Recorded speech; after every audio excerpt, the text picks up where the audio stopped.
యోహాను సువార్త 19వ అధ్యాయం 26, 27,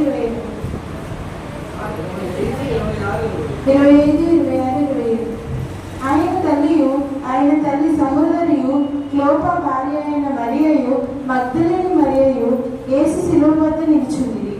యేసు తన తల్లియు తాను ప్రేమించిన శిష్యుడును దగ్గర నిల్చుండట చూచి, అమ్మ, ఇదిగో నీ కుమారుడు అని తన తల్లితో చెప్పాడు. తర్వాత శిష్యుని చూచి, ఇదిగో నీ తల్లి అని చెప్పాడు. ఆ గడియ నుండి ఆ శిష్యుడు ఆమెను తన ఇంట చేర్చుకోలేదు. ఈ చిన్న వాక్యం దేవుడు దీవించుగాక.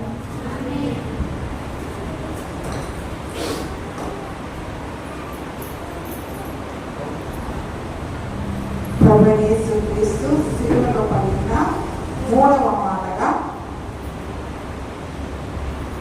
అమ్మా, ఇదిగో నీ కుమారుడు తన తల్లితో చెప్పాను. తర్వాత శిష్యుని చూచి, ఇదిగో నీ తల్లి అని చెప్పాను. ఆ గడియ నుండి ఆ శిష్యుడు ఆమెను తన ఇంట చేర్చుకున్నాడు. మరి ఇక్కడ పరిశుద్ధ గ్రంథంలో మనం చూసినట్లయితే యేసు ప్రభు వారిని సిలువ వేసినప్పుడు అక్కడ చాలా మంది స్త్రీలు నిలబడి ఉన్నారు. ఎవరెవరు ఉన్నారండి? 25వ వచనంలో ఆయన తల్లి అయిన మరియయు, ఆయన తల్లి సహోదరులు, లోపపాలి అయిన మరియయు, మగ్దలేని మరియయు యేసు ప్రభు యొక్క సిలువ దగ్గర నిలుచున్నారు. ఆ యేసు ప్రభు శిష్యులలో కూడా యేసు ప్రభు ప్రేమించిన ఒకే ఒక శిష్యుడు అక్కడ నిలబడి ఉన్నట్టుగా చూస్తా ఉన్నారు. ఎందుకంటే మిగిలిన శిష్యులందరూ ఏమేమి చెప్పండి? అయ్యా, నేను చావనైనా చేస్తాను, కానీ నేను విడిచిపెట్టను అన్నవాళ్ళు. మరి చాలా మంది యేసు ప్రభు వెంట కూడా తిరిగిన 3 సంవత్సరాల వెంట ఉన్న వాళ్ళందరూ కూడా యేసు ప్రభుని పట్టుకున్నప్పుడు అంటే మరణ భయంతో అందరూ పారిపోయారు. వీళ్ళు చెప్పండి, అందరూ పారిపోయారండి. కానీ యేసు ప్రభు పట్టుకున్నది మొదలు కూడా మరి ఆ యొక్క రాత్రికాల సమయం నుండి మరి ఆయన తల్లి స్త్రీలందరూ కూడా యేసు ప్రభుతో కూడా మరి ఆయనను గమనిస్తూ వెంబడిస్తూ ఉన్నారంట. యేసు ప్రభు సిలువ మోసుకొని వస్తున్న సమయంలో కూడా ఈ యెరూషలేము స్త్రీలు, ఈయన తల్లి, ఇంకా చాలా మంది అక్కడ ఉన్నారండి. కానీ కొద్దిమంది పేర్లే మరి యోహాను గారు ఇక్కడ రాశారు. మరి చాలా మంది కూడా ఆయనను వెంబడిస్తూ, ఏడుస్తూ, రొమ్ము కొట్టుకొనొచ్చు ఆయనను బట్టి దుఃఖపడుతూ ఉన్నారు. ఆయన సిలువ దగ్గర నిలబడ్డారండి. చూడండి ఎంత ధన్యతో. సిలువ దగ్గర నిలబడిన వాళ్ళలో ఎక్కువ మంది ఎవరున్నారండి? అన్ని సంఘంలో కూడా స్త్రీలే ఉంటున్నారు ఎక్కువ. అంతేనా? పురుషులలో అక్కడ స్త్రీలు ఎక్కువగా ఉంటే పురుషులు అక్కడ ఉన్నారండి యేసు ప్రభు ప్రేమించిన విషయంలో. అలాగా మరి ఆ దినమున మరి తన యొక్క మరణ సమయము సమీపిస్తుంది అని యేసు ప్రభుల వారు గుర్తిరిగి మరి తన తల్లి అక్కడ నిలబడింది. ఆ తల్లిని గురించిన బాధ్యతను మరి ఇప్పుడు తను నెరవేర్చాలి. ఎందుకంటే పెద్ద కుమారుడు కదండి యేసు ప్రభుల వారు. పరిశుద్ధాత్మ ద్వారా జన్మించిన కుమారుడు, ఇంటికి మరి పెద్ద కుమారుడు కాబట్టి మరి ఆ తల్లి యొక్క బాధ్యతను మరి ఎవరికి అప్పగించాలి? యేసు ప్రభుల వారికి. తరువాత మరి చాలా మంది సహోదరులు ఉన్నారు, సహోదరులు కూడా యేసు ప్రభుల వారికి ఉన్నారండి. కానీ మరి వారెవరూ కూడా యేసు ప్రభువునందు విశ్వాసం ఉంచలేదంట. యేసు ప్రభువునందు విశ్వాసం ఉంచలేదు. చాలా సార్లు యేసు ప్రభు చేసే అద్భుతాలని మరి ఆ యూదయ ప్రాంతాల్లోకి వెళ్తే అక్కడ శాస్త్రులు, పరిసయ్యులు యేసు ప్రభుల వారిని పట్టుకోవాలని ప్రయత్నం చేస్తూ ఉన్నప్పుడు మరి నజరేతుకు వచ్చి తన తల్లి దగ్గర ఉన్నప్పుడు ఆ యొక్క తల్లి, ఆ యొక్క సహోదరులు కూడా అతన్ని హేళన చేసినట్టుగా చూస్తూ ఉన్నాం. ఎందుకంటే చాలా సార్లు ఏమన్నారంట, నువ్వు ఇక్కడ చేస్తే అద్భుతాలు ఏమైనా అక్కడ చేస్తే ఆ యూదయ వాళ్ళు చూస్తారు కదా, వాళ్ళు నిన్ను సిలువేయకుండా, నిన్ను పట్టుకోకుండా, మరి నిన్ను ఏమి చేయకుండా వాళ్ళు చూస్తారు కదా, ఇక్కడ చేసే అద్భుతాలు అక్కడ చేయొచ్చు కదా అని హేళనగా అపహాస్యం చేస్తూ మాట్లాడుతూ ఉన్నారు. కానీ మరి నిజమైన లోకరక్షకుడు ఈ మాకు దేవుడు మా కుటుంబంలోనే ఇచ్చాడు అని మరి వాళ్ళు గ్రహించలేకపోయారండి కదండి. మరి నిజంగా చాలా సార్లు కూడా మన కుటుంబంలో ఉన్న వారిని మరి మనం అర్థం చేసుకోలేమండి. దేవుని యొక్క భయభక్తులు కలిగి మరి దేవుని కొరకు మరి నిలబడే వారిని మనము అర్థం చేసుకునే స్థితిలో మరి మనము ఉంటా ఉన్నాం. కాబట్టి సహోదరులు కూడా మరి అక్కడ విశ్వాసం ఉంచలేదు. కావున ఇప్పుడు మరి ఆ యొక్క తల్లి యొక్క బాధ్యతను ఎవరికి అప్పగించాలి అని ఆ యేసు ప్రభుల వారు మరి అక్కడ ఆలోచిస్తున్నట్లుగా చూస్తా ఉన్నాం. ఎందుకంటే అక్కడ తల్లి చాలా దుఃఖంతో ఉంది. తన యొక్క కుమారుడు మరణిస్తాడని. ఎందుకంటే మరి సుమియోను అనే ప్రవక్త, ఆ నీతిమంతుడైన మరి ప్రవక్త ముందు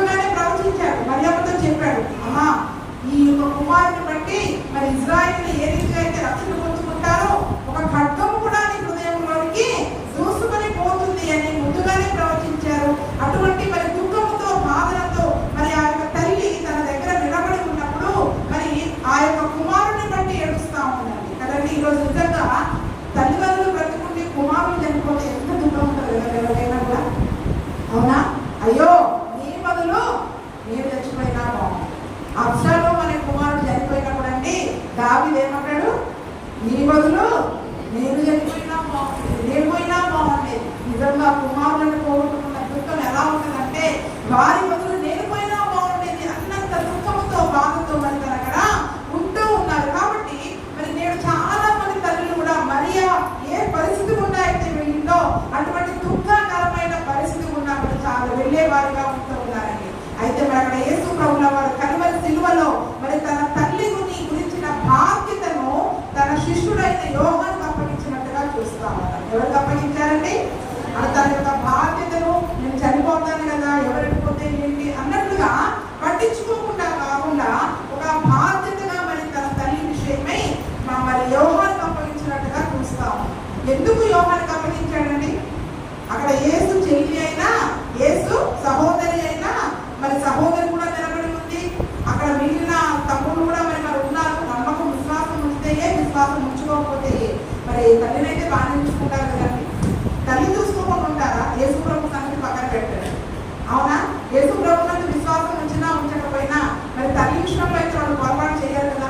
మరి ఆ తల్లిని మిగిలిన సహోదరులకు కాకుండా ఎందుకు యోగానికి అప్పగించుకుంటారు? ఒక మాట అర్థం చేసుకోండి మీరు కదా. అందుకనే మరి మనము వాక్యాన్ని అర్థం చేసుకునేటప్పుడు చాలా విషయాలలో మరి మనం చక్కగా లోతుగా అర్థం చేసుకోవాలి. ఒకసారి యేసు ప్రభుల వారి దగ్గరికి మరి తల్లి సహోదరులు ఆయన చూడడానికి వచ్చినప్పుడు యేసు ప్రభుల వారు ఏమన్నారండి? ఒక వ్యక్తి వచ్చి చెప్తాడు, అయ్యా నీ తల్లియు నీ సహోదరులను నిన్ను చూడడానికి వచ్చారు, నీతో మాట్లాడడానికి వచ్చారు. ఎందుకంటే యేసు ప్రభుల వారికి కొన్నిసార్లు ఇంటికి వెళ్ళే చిరుకుడు ఉండదండి. ఆయా గ్రామాలకు వెళ్తూ పట్టణాలకు వెళ్తూ సువార్తలు చేసుకుంటూ మీటింగ్లలో ప్రార్థనా కూడికలలో చాలా బిజీ అయిపోతే చాలా రోజులు అయిపోయింది నా కుమారుడు రాక అని చెప్పి గల్లే వెతుక్కుంటారండి. ఎక్కడికి వెళ్ళిందంటే గల్లే వెతుక్కుంటా మరి కుమారుడిని చూడడానికి వెళితే యేసు ప్రభుల వారు ఏమన్నారంటే చూడండి మత్తయి 12:50 మత్తయి 12:50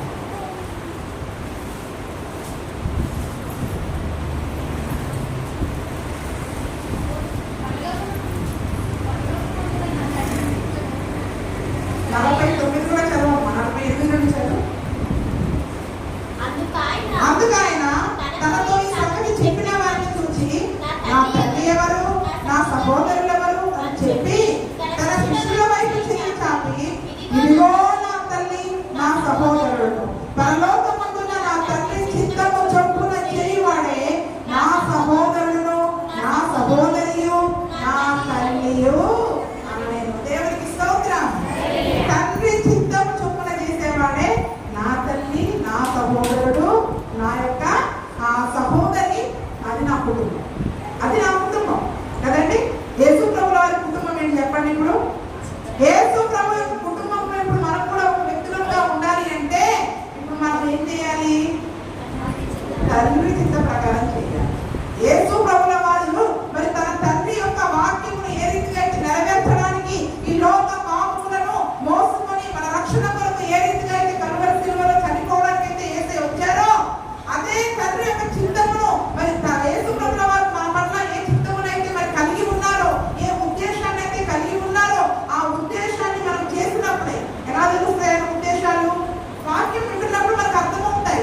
యేసే మనల్ని ఏం చేయమంటున్నారు, ఎలా ఉండమంటున్నారు, ఎలా క్షమించమంటున్నారు, ఎలా జీవించమంటున్నారు, ఎలా నడవమంటున్నారు. ఆయన వాక్యాన్ని విన్నప్పుడు ఆయన చిత్తం ఏంటో ఆయన ఉద్దేశం ఏంటో మనం తెలుసుకుంటూ ఉన్నాం. మరి ఆయన చిత్తాన్ని ఆయన ఉద్దేశాన్ని తెలుసుకుంటున్నప్పుడు మరి ఆ చిత్తానుసారంగా మనం చేస్తున్నామా? ఎందుకంటే సహోదరుల్లో యేసు ప్రభువునందు విశ్వాసం ఉంచలేదండి. కాబట్టి విశ్వాసం ఉంచని వారి కంటే నా మాట విని నా దాని చొప్పున చేసేవాడే నా తల్లి నా సహోదరి నా సహోదరు. కాబట్టి యేసు ప్రభువును దేని కుటుంబంగా ఎంచుకున్నాడు చెప్పండి? ఇప్పుడు దేని కుటుంబంగా ఎంచుకున్నాడు? తన సిలువ దగ్గర నిలబడిన స్త్రీలను చూసి వీళ్ళే నా కుటుంబం. వారందరూ యేసు ప్రభువుని వెంబడించిన వాళ్ళు, ప్రాణప్రదంగా ప్రేమించిన వాళ్ళు, యేసయ్య వాక్యంలో ఏముందో దాన్ని బట్టి నడుచుకునేవారు, వారే ఆయన కుటుంబస్తులండి. వారే ఆయన కుటుంబస్తులు. యేసు ప్రభువుని ఎక్కువగా ప్రేమించిన శిష్యుడు మరి ఆ అందరూ పారిపోయిన యేసు ప్రభు ఒక సిలువ దగ్గరే నిలబడినాడు. మరి చివరి వరకు కూడా యేసు ప్రభువుని ఆయన విడిచిపెట్టలేదు. తండ్రి నెరవేర్చే పనిలో యేసు ప్రభువుతో కూడా ఉన్న శిష్యుడు ఎవరండి? యోహాను మాత్రమే. అంటే నా తండ్రి చిత్తాన్ని నెరవేర్చే క్రమంలో కొన్నిసార్లు అందరూ దూరం అయిపోతారు, కానీ ఒక్కరు మాత్రమే నాతో ఉంటారండి. అతనే నా కుటుంబం, అతనే నా సహోదరుడు, నా నిజమైన సహోదరుడు ఈ యోహాను అని చెప్పి ఆ తన నిజమైన సహోదరుడికి మరి ఆ తల్లి యొక్క బాధ్యతను అప్పగించారు. ఏం చేశారంటే తల్లి యొక్క బాధ్యతను అప్పగించారండి. ఈరోజు మరి మనం ఆయన కుటుంబంలో ఉన్నామా? ఆయన చిత్తానుసారంగా చేస్తూ ఎన్ని శ్రమలు వచ్చినా, నిందలు వచ్చినా, అవమానాలు వచ్చినా యేసు ప్రభువుని విడిచిపెట్టకుండా ఆయన దగ్గర నిలవబడి ఆయన చిత్తానుసారంగా చేసే కుటుంబంలో ఆయన సహోదరులుగా అనుకుంటామా? లేదా సొంత రక్త సంబంధము ఉండి కూడా ఆయన నమ్మని ఆ సహోదరుల విషయంలో మనం ఉన్నామా? చూడండి, ఈరోజు మనం ఎక్కడ ఉన్నాం కదండి. మరి తన తల్లి యొక్క బాధ్యతను ఆయన మర్చిపోలేదు. అందుకని ఇంకొక మాట చెప్పేసి ముగిస్తాను. 6:1-3 చూడండి. ఎఫెసీయులకు రాసిన పత్రిక 6వ అధ్యాయము. అందుకే మరి మనము కూడా ఎటువంటి కుటుంబాలలో మరి మనం ఉండాలి అన్నది మొదటి విషయం అయితే, ఎటువంటి సహవాసానికి తన తల్లిని అప్పగించాడు, నిజమైన ఒక ఆత్మీయ సహవాసానికి అప్పగించాడు అన్నది మొదటి సంగతి అయితే, రెండవ సంగతి కూడా చూద్దాం. ఎఫెసీ 6:1 చదవండి. పిల్లలారా ప్రభువునందు మీ తల్లిదండ్రులకు విధేయులై ఉండుడి. ఇది ధర్మమే. నీకు మేలు కలుగునట్టు నీ తండ్రిని తల్లిని సన్మానించుము. అప్పుడు నీవు భూమి మీద దీర్ఘాయుష్మంతుడవవుదువు. ఇది వాగ్దానముతో కూడిన ఆజ్ఞలలో మొదటిది. చూడండి, తల్లిదండ్రుల యొక్క బాధ్యతను ప్రతి కుమారుడు ఏం చేయాలండి? కుమారులు కానివ్వండి, కుమార్తెలు కానివ్వండి, అంటే కొడుకులే కూడా కూతురు కూడా రాయబడి ఉందా? నీ తల్లిదండ్రులని ప్రతి ఒక్కరి బాధ్యత అండి కదండి. ప్రతి ఒక్కరు కూడా మరి మన తల్లిదండ్రులను సన్మానించాలంట. ఏం కలుగుతున్నప్పుడు మనకి మేలు కలుగుతుంది. ఏంటంటే నీకు మేలు కలుగునట్లు ఈ తండ్రిని సన్మానింపుము. అప్పుడు నీవు భూమి మీద దేవుడికి స్తోత్రం. మన జీవితంలో ఎన్నో నూరేళ్ళు మనం బ్రతకాలంటే, చక్కటి మేలుకరమైన జీవితాన్ని మనం అనుభవించాలి అంటే మన తల్లిదండ్రులను సన్మానించాలి, గౌరవించాలి. ఏం చేయాలి చెప్పండి? తల్లిదండ్రులని సన్మానించాలి, గౌరవించాలి. ఇది వాగ్దానముతో కూడిన ఆజ్ఞలలో మొదటి ఆజ్ఞ. ఏంటి చెప్పండి? వాగ్దానంతో కూడిన ఆజ్ఞలలో మొదటి ఆజ్ఞ. కాబట్టి ఇది వాగ్దానంతో కూడిన ఆజ్ఞ. ఈ ఆజ్ఞ చేస్తే ఆ వాగ్దానం మన జీవితంలో జరగాలి. దీర్ఘాయువు కలుగుతుంది, మేలు కూడా కలుగుతుంది. అందుకనే చూడండి, యేసు ప్రభు శిష్యులలో అందరూ మరణించిన చివరిగా ఉన్నది ఎవరు చెప్పండి? యోహాను ఎక్కువ కాలం బతికాడు. ఆయన చంపేద్దామని కావుతున్న నూనె కలిసిన ఆయన చనిపోలేదంట. ఎన్ని రకాలుగా హతసాక్షిగా ఆయన చంపేయాలని ఎన్ని రకాల ప్రయత్నాలు చేసినా ఆయన చావకపోతే చివరికి అతన్ని తీసుకెళ్లి పద్మాసం ఉండబడిగారు. ఏం చేశారంటే మిగిలిన శిష్యులందరూ హతసాక్షులు అయిపోయారు. సిలువ వేయబడ్డారు, కత్తులతో చంపబడ్డారు, తలనరికి వేయబడ్డారు, ఏదో రకంగా హతసాక్షులు అయిపోయారు. కానీ యోహాను మాత్రము మరి ఆ సిలువ ఎన్ని రకాలుగా ప్రయత్నం చేసినా చనిపోకపోతే చివరికి అతను ఏం చేశారంటే పద్మాసంలో పడవేస్తే అక్కడ ఒకటి ప్రకటన గ్రంథం రాశాడు.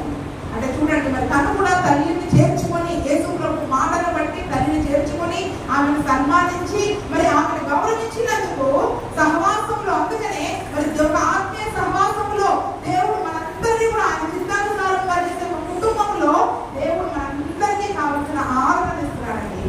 తన కుమారుని పోగొట్టుకున్న ఆ దుఃఖ నివారణ ఎక్కడ దొరుకుతుంది చెప్పండి?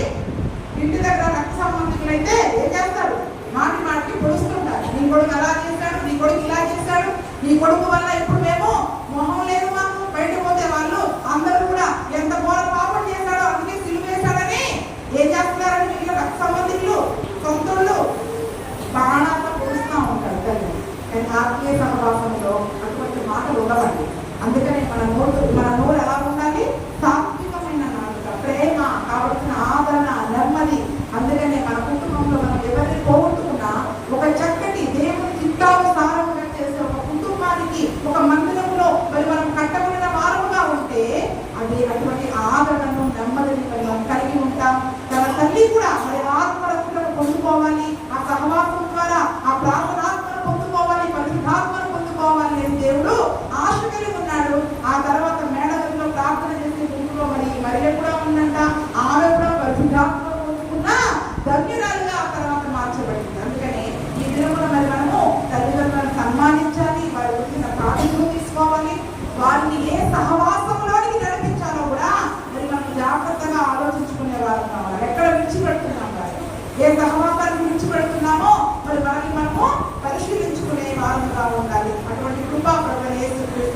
మనందరికీ దయచేయను గాక. ఈ మాట కోసం జ్యోతి ఈ మాట గురించి ప్రార్థించు.